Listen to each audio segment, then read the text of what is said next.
What's going on, guys? It's Danny from Fantasy Stock Exchange here, and today I'll be going through my running back starts and sits where I break down every single running back matchup, who you start, who you sit, and who is a viable flex option going into week 4 for fantasy football. A start would indicate a player I have top 24 overall confidence in this week as a play. A flex would mean that player that you could put into your lineup as a pinch, a top 40 level option at the running back position. And a sit means the juice is not worth the squeeze.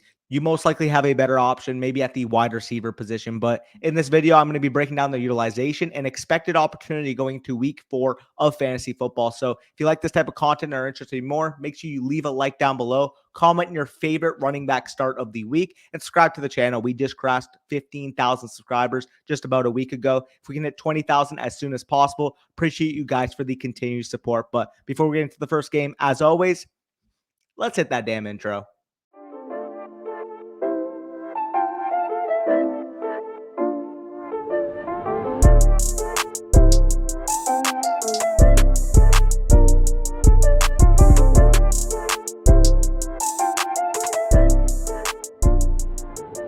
All right, we start off the London game, 9:30 a.m. kickoff in Eastern time. We got the Vikings going over to play the Saints in England. The Saints are 2.5-point underdogs despite being labeled as the home team in this matchup. 43.5 over under. The Sharps are on the under in this game. In terms of this matchup, it is clear as day if these two bell cow running backs are healthy, you are starting both Alvin Kamara and Dalvin Cook in your lineups. Obviously, they are two banged up star running backs, but again, if they're healthy, you're starting them. After only garnering a 47% rushing share and 40% of the routes in week 1 while dealing with that rib cartilage injury for Alvin Kamara, we saw his week 3 usage take a bounce back, 65% of the rushing attempts and 61% route participation, while owning 22 opportunities in that game, including 7 targets. The usage has clearly bounced back. If he is fully healthy, go out, go buy low on Alvin Kamara prior to his breakout game. He is a running back 1 in fantasy football as long as he is ready to go. Same story pretty much for Dalvin Cook. As long as he is healthy, he is an RB1 level option. The points haven't really come in spades to start this season, but the usage is as good as it gets.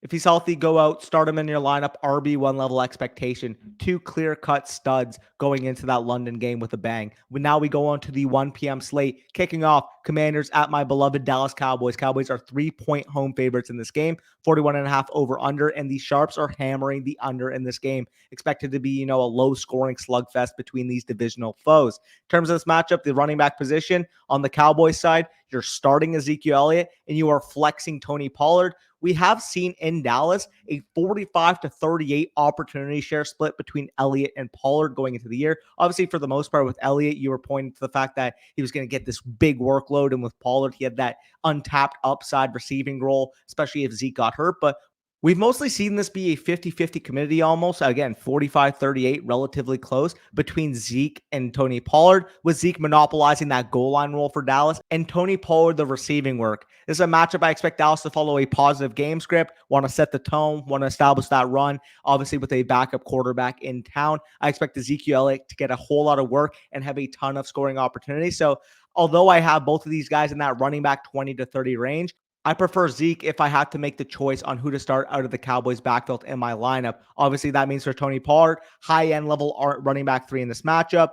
Flex play, no problem. I find putting him in your lineup. Obviously, the explosive play nature and receiving nature that he brings to that Cowboys backfield. On the Commander side, you can start Antonio Gibson as a low-end running back 2 option. He's seen his receiving work be cut into tremendously by J.D. McKissic since week 1. His route participation in week 1 was 52%. That dropped all the way down to 28% in this game against Philadelphia. The worry here is that, again, if Washington falls behind like it has in each of the past 2 weeks against Philadelphia and Detroit, we will see a whole lot more of J.D. McKissic than you'd like to see if you own Antonio Gibson. As for J.D. McKissic, he barely misses out on the top 40, and point blank simple, you should probably have better options at the wide receiver position from a redraft standpoint. On to the next matchup, we have the Bears going on the road to play the New York Giants. Giants are 3-point home favorites with a 39.5 set over-under, with the Sharps being on the under. Obviously, you are starting Saquon Barkley, 68 opportunities in his first 3 games this year, about 23 opportunities per game,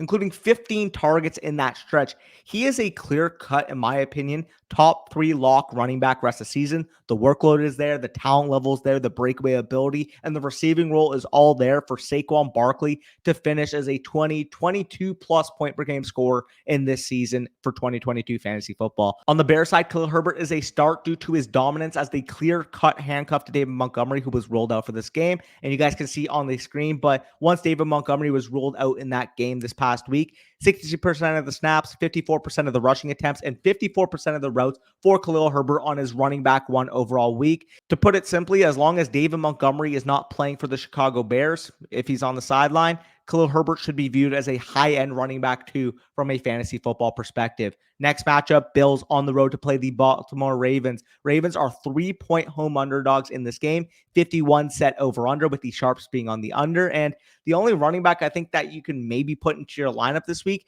is actually Devin Singletary of the Buffalo Bills. And to put it simply, with Devin Singletary, I think you can have relatively optimistic expectations as a top 30-ish level running back.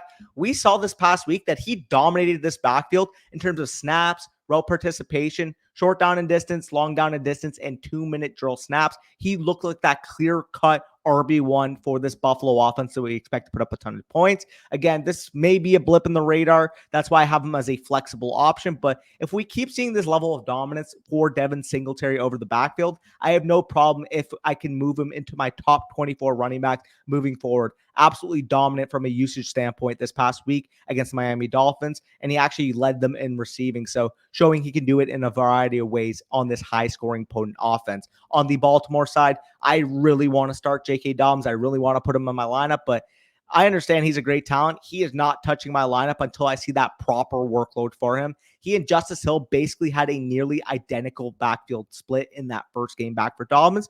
I'm not saying he's dust. I'm not saying you can't start him moving forward. I just want to see it first. I just want to see him reclaim that full-on running back one status for Baltimore before he even remotely sniffs my lineup.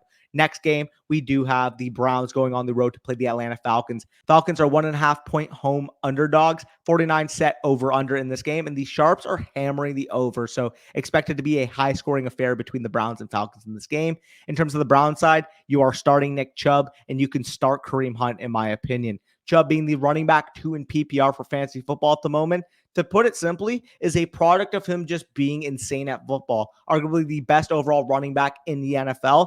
His usage, to put it simply, has been downright pathetic for a running back of his talent. But again, he is so good that it hasn't really mattered so far. So in terms of where his value is at in fantasy football, given how high he's been to start this season, if you can capitalize on, maybe a league mate value him as a high-end running back one, obviously he's a big name, he's a really good player, and you can get, Eckler plus or Javonte Williams plus or a guy like that plus, I would capitalize on that market inefficiency right now because he's scoring touchdowns, he's looking good, but realistically, given the usage, you want to play the odds in the long-term rest of the season. But in terms of this matchup, though, again, Sharps are hammering the over. Browns offenses look good. He has a really good chance to score a touchdown or two in this game. He's a fringe top 5 overall running back this week. His counterpart in that backfield, Kareem Hunt, is also a startable running back. Top 15 PPR running back to start the season, and he has maybe even gotten better usage than Chubb to start the year. He has dominated inside the 5 snaps and long down and distance snaps when compared to Chubb, so he's in your lineup.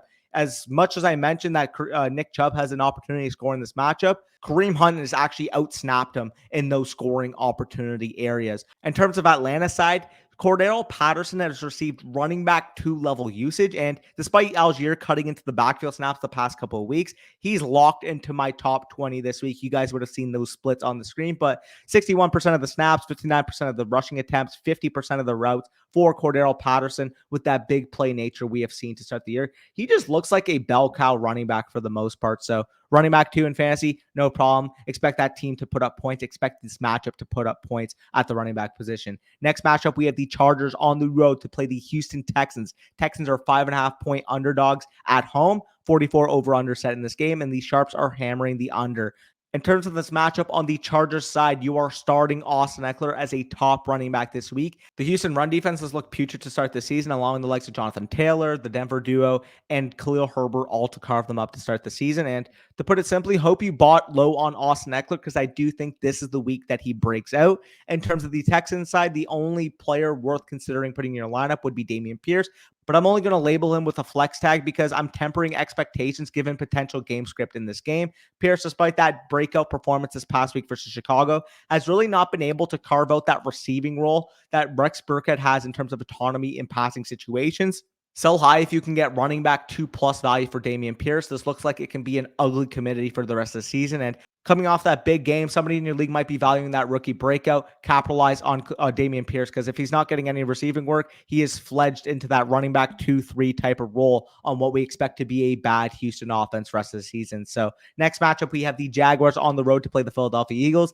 Eagles are 6.5-point home favorites, 47 over under in this matchup, and the Sharps are smashing the over. And in terms of the Jaguar side, I got to be honest, it's time to come clean. James Robinson is the running back one of the Jaguars, and in my opinion, is an every week top 20 level running back. He, to put it simply, has played extremely well and has gotten all of the most important usage for the Jaguars. In terms of other backs, obviously on that team, Travis Etienne, I would consider as a low-end flex option, barely cracking into my top 40 level area. And again, this is not the ceiling we craved when we drafted him in round 3 or 4. Barring an injury to James Robinson, it looks like Travis Etienne will not pay off on that ADP. But, I mean, if you're viewing him as maybe a Tony Pollard plus rest of the season, I think he can get to that area. But for now, with James Robinson there carving the role he is, Travis Etienne's not going to be able to break out, unfortunately. On the Eagles side, you can flex Miles Sanders, top 30-ish level expectation, but his range of outcomes, in my opinion, are extremely volatile. We're seeing a big committee over there with Philadelphia.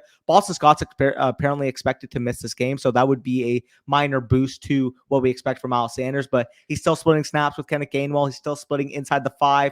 Long down and distance, short down and distance situations with Kenneth Gainwell. So I don't expect him to have, a top 5 level ceiling, but RB2, RB3 level area, top 25 to 30 level option for Miles Sanders, I think is applicable. In terms of Kenneth Gainwell, I do mention that he's chipping into this backfield. That's more so a detriment to Miles Sanders than it is a positive for Kenneth Gainwell. He, is in that Nyheim Hines type of area, but I wouldn't put him in my lineup as a top 40 level option. So therefore, he will be a sit for me this week. Next matchup, we do have the Jets on the road to play the Pittsburgh Steelers. Steelers are 3-point home favorites, 41.5 set over under in this game, and the Sharps are on the under. In terms of the Pittsburgh Steelers side, you're starting Najee Harris. Again, it's an extremely favorable matchup against the Jets, and he should be able to get it going on the ground. However, the pass game utilization, to put it simply, is not what it was last year. So therefore, it'll limit his upside. I don't think he has top 5, top 3 level ceiling in this game, but I think he can still be considered a low-end running back one, given that dominance we can expect from the Pittsburgh Steelers going up against that putrid Jets run defense. On the Jets side, I think you can flex both of these Jets running backs, but I do think we could be in store for a potential Breece Hall ascension. The pass game utilization has been great, and if he keeps cracking up that snap percentage and rush share, he's got top 15 upside in the long term of the season. So if you're 3-0, this is the perfect buy low candidate, because I do think he's valued as a high-end running back 3 right now, but I think his ceiling, long-term rest of ceiling, could potentially be a high-end running back 2. So capitalize on Breece Hall if you are a 3-0 type of team, contending type of team. In terms of the next matchup, Seahawks on the road to play the Detroit Lions. Lions are 4-point home favorites, 48 set over under in this game, and the Sharps are smashing the over. In terms of this matchup, let's go to the Detroit side. You are starting Jamal Williams with DeAndre Swift being ruled out for this game. He's already had control over that goal line and short down and distance with Swift active. Now we get a potential opportunity to chip in on receiving situations for Jamal Williams. The workload and an easy matchup against the Seahawks make him a very high ceiling option in this week. I have him ranked inside my top 15 overall running backs in this week going up against the Seattle Seahawks. In terms of the Seahawks side, I think you can flex Rashad Penny. This looks to be a potential bounce back spot against the Detroit Lions. He hasn't gotten off to a great start this year, but we did see his usage increase tremendously this past week. Again, I mentioned favorable matchup against the Lions, has an opportunity to see that breakout game, maybe punch in a touchdown or 2 against Detroit this week. On to the next matchup, we have the Titans on the road to play the Indianapolis Colts. Colts are 3-point home favorites in this game, 42.5 set over under, and the Sharps are on the under in this matchup. In terms of it, let's go to the Titans side. Obviously, you are starting Derrick Henry. Let's cut the analysis here, to be honest. Derrick Henry, Jonathan Taylor are in your lineups. I'd have a little bit more concern on Henry going up against that stout Colts front that has held each main running back it has faced this year to sub 3.0 yards per carry. We saw Henry chip into the receiving role this past week, however, so he may need to rely upon that receiving production and touchdowns to salvage what should be an inefficient day on the ground. I'm starting him with more so low-end running back 1 level expectation rather than the, top 5 level upside that you probably drafted him as. In terms of Jonathan Taylor, this is the get right game we're craving. Obviously, the past couple of weeks, he hasn't really looked good. The Colts offense hasn't really looked good, but this is the game that we see that 30, 35, 40 plus point ceiling for Jonathan Taylor and why he was the top pick in a lot of your home leagues. But either way, before we get into the 4 p.m. slate, got to pay some bills over here. You should be hearing a word from our sponsors over at Manscaped. Football is back, baby. We're back to seeing Patrick Mahomes throw beautiful footballs all over the field, and your friends at Manscaped are here to help you sling your footballs all over the field all season long. With Manscaped's state-of-the-art technology, we'll have your weapon looking more loaded than the AFC West. Football may be rough, but your manscaping care does not have to be. Join the 6 million men worldwide who trust Manscaped by going to manscaped.com for 20% off plus free shipping using the promo code BUSH. Meet the best value bundle yet for the Manscaped Pocket Rockets. This is the Platinum Package, and at quarterback, we have the Lawnmower 4.0 trimmer. You guys know it. It's a wily vet who makes sure that the unit is running smooth and scoring nonstop. With proprietary skin-safe technology, the lawnmower limits mistakes and protects the balls, plus it's waterproof, so you can use it in the shower as well. At running back, we have the Weed Whacker, and this one will break through and bust through all the holes that you need it to. On the offensive line, we have the unsung heroes, the Crop Preserver Ball Deodorant and Crop Reviver Ball Toner, the Trent Williams and Corey Linsley of Sack Protection, standing strong to keep your boys fresh and clean throughout all 4 quarters. And then at wideout, we have the cleanest duo in the league. We have the Manscaped Body Wash. We have the Manscaped 2-in-1 Premium Conditioner and Shampoo. They attract both the ball and all the ladies to the crowd. Plus, these two leave your skin and your scalp feeling hydrated. That means more play on the field and less water break. And then at tight end, we have the Manscaped Anti-Chafing Boxer Briefs with the signature jewel pouch to make sure your boys are dry and cool. On defense, we have the only thing that you need, which is the Manscaped deodorant, aluminum-free, ultra-premium deodorant with refined cologne-quality fragrance. It keeps sweat and locker room scents from making any ground, plus it dries clear so the opponent won't even know what hit him. To top it all off, we have the best coach in the league, which is the Shed Travel Bag, as a free bonus, which will keep everything in place for you. So this has got to be a Super Bowl winning roster. Don't take my word for it. Go to manscaped.com. Get 20% off plus free shipping using the promo code BUSH. That's 20% off plus free shipping when you use promo code BUSH. Manscaped, turning your players into the MVP. All right, appreciate Manscaped for sponsoring today's video. Make sure you use promo code BUSH, 20% off plus free shipping. You would have heard the whole spiel in that ad read. But let's go on to the 4 p.m. slate. We have the Cardinals on the road to play the Carolina Panthers. Panthers are 1.5-point favorites in this game at home. 42.5 over-under in this matchup, and the Sharps are on the under. In terms of this matchup, obviously on the Panthers side, if CMC is healthy, he is in your lineup. Don't galaxy brain yourself out of the elite talent and workload CMC brings. Obviously, not ideal that he's dealing with that quad injury, is questionable for this game. But if he's suiting up, he's in your lineup. If he's not suiting up, I don't really trust any of the other running backs, Chuba Hubbard or Deontay Foreman, in his absence. So if CMC plays, he's a starting running back, locked in top 3 option this week. If he doesn't play, I wouldn't feel comfortable putting either Panthers running back in my lineup.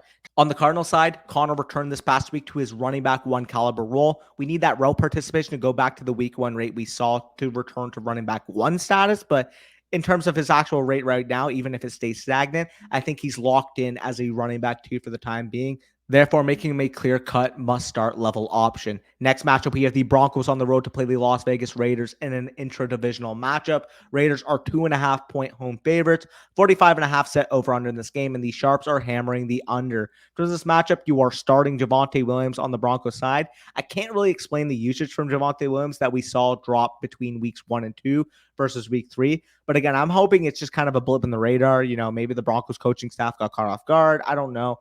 But I do hope Javonte Williams returns back to that role we saw in weeks 1 and 2.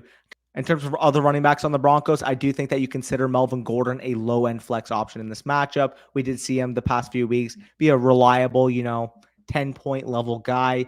He doesn't have a great ceiling with Javonte Williams there, but I do think if you're in a pinch, you need that volume. Melvin Gordon can get you through as a top 40 level option. On the Raiders side, I think Josh Jacobs is worth a low-end running back to start, but I am concerned about his lack of involvement in short down and distance, long down and distance, and 2-minute drill situations. He's basically operated as that early down between the tackles grinder who most likely needs to punch one in to pay off. So I'm not setting him as a running back 1. I'm not setting him as a running back, top 15 level option, but top 24 level option. I think he can sneak into that given his autonomy in the rushing department for the Las Vegas Raiders. So I'd feel comfortable starting him as a running back too. Next matchup, we have the Patriots on the road to play the Green Bay Packers. Packers are 9.5-point home favorites, and we do have an over-under set at 40.5 with the Sharps hammering the under. And in terms of this matchup, let's go to the Green Bay side. You can start both A.J. Dillon and Aaron Jones as running back twos in this matchup. We have seen this year that the split has been nearly even, with Jones getting more of the receiving work and Dillon the majority of the rushing work and inside the 5 work.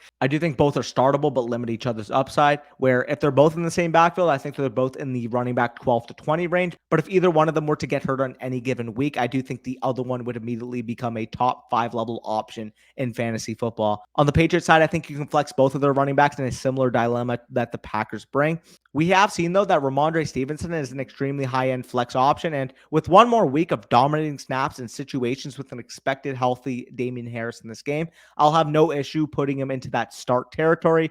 We have seen his role in the passing game already exist there with a 64% route participation in week 3. If he can also handle the split he showed for rushing work in week 3, it's wheels up. Top 24 level option if he shows that, but I'm willing to give Damien Harris the benefit of the doubt that maybe a week after the injury, he was eased back into his role. In terms of Damien Harris, I do think he's a low end flex. He's handled the majority of the goal line work and short yardage work and will still be involved. But again, I would much prefer Ramondre straight up. Ramondre top 24 to 28 level option. Damien Harris barely cracking that top 40 level list. So if you have both of these Patriots running backs, Ramondre Stevenson is the running back you want to play.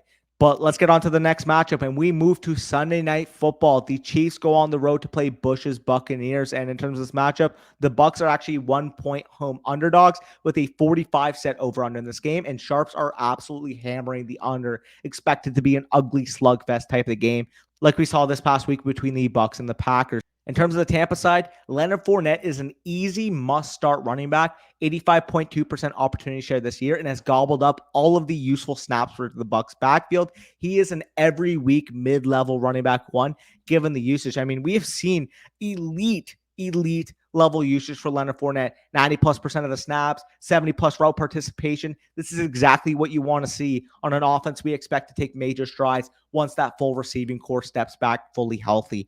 On the Chiefs side, you can flex CEH, but this backfield split is still extremely gross, and the Bucs defense is arguably the best in the entire NFL. I don't even really feel comfortable about CEH in my lineup, but again, the Chiefs offense is very good, and CEH has been able to look at least decent thus far, so I would limit my expectations. He's currently a running back one in fantasy, which, by the way, if you have him on your roster, sell the frick high while you still can prior to this matchup. I do think, though, if you have to start him, if you have to put him in your lineup in a pinch, he is a mid-tier level running back 3 in this tough matchup against Tampa Bay, and we expect to be a slow-paced slugfest level game between the Chiefs and the Buccaneers. Next matchup, in the final matchup of the slate, we got Monday Night Football. Again, another interdivisional matchup.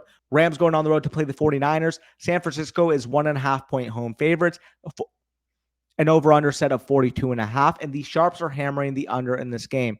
On the San Francisco side, I do think that Jeff Wilson is a clear start. He's the clear-cut number 1 back in San Francisco, and he's garnered an extremely valuable role thus far. This game does figure, again, as I mentioned, 42.5 over-under to be an extremely low divisional slugfest, so it does limit his upside to a degree, but with his workload, again, I do think he has a pretty safe low-end running back 2 projection. In terms of the Rams side, I'd feel comfortable flexing Cam Akers, who has out-touched Darrell Henderson 29-14 in his last 2 games. He is the running back to own, in my opinion, for the Los Angeles Rams, but given the current committee, he's a mid to low end running back 3, while Henderson is a running back 4 and just cracking outside of that top 40 level range for me. You guys would see that usage on the screen, but the past couple of weeks, we have seen Cam Akers this past week, 50% of the snaps, 57% of the rushing attempts, and 67% of the short down and distance, with all of the inside the 5 work for the Rams, while Darrell Henderson, of course, been dominating that route participation standpoint, 78%, 54%, and 56% of the routes out of this Rams backfield.